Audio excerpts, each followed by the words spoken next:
শুক্রবার সারা রাজ্য জুড়ে একদিকে কর্মক্ষেত্রে ধর্মঘটের ডাক দিয়েছে সরকারি কর্মচারী সংগ্রামী যৌথ মঞ্চ ও অপরদিকে রাজ্যের প্রায় 8,000 স্কুল বন্ধ করার প্রতিবাদে ছাত্র ধর্মঘটের ডাক দিয়েছে বাম ছাত্র সংগঠন এআইডিএসও। তবে এই ছাত্র ধর্মঘটের বিরোধিতা করেছে তৃণমূল। পাশাপাশি এদিন কর্মক্ষেত্রের ধর্মঘটকে সমর্থন করতে যৌথ সংগ্রামী মঞ্চের পক্ষ থেকে এক মিছিল বের করা হয়। সেই মিছিল শিলিগুড়ি কলেজের সামনে পৌঁছতেই সেখানে তৃণমূল ছাত্র পরিষদের সদস্যদের বাধার সম্মুখীন হয় যৌথ মঞ্চের সদস্যরা। এরপরেই কলেজের মুখ্য গেটের সামনে শুরু হয় দুই দলের স্লোগান দ্বন্দ্ব। তৃণমূল ছাত্র পরিষদের অভিযোগ, যৌথ সংগ্রামী মঞ্চের সদস্যরা মিছিল নিয়ে কলেজের ভিতরে প্রবেশ করার চেষ্টা চালায়। বহিরাগতরা কোনোভাবেই কলেজে ঢুকতে পারবে না, তার কারণেই তাদের মিছিলে বাধা দেওয়া হয়েছে।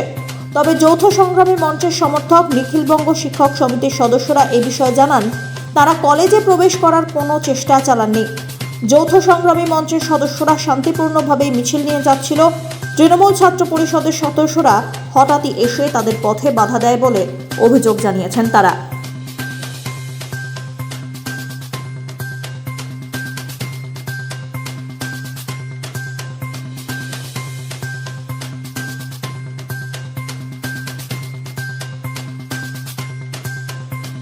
কলেজের সামনে রাস্তা, কলেজে তোরা ঢুকছে না, অথচ প্রশাসনকে দেখলাম ছোটো জগন্নাথের মতো দাঁড়িয়ে আছে, গাড়ির পর গাড়ি পুলিশ দিচ্ছে, অথচ মিছিলটাকে পার করা তাদের এই বুকের পাটা নেই।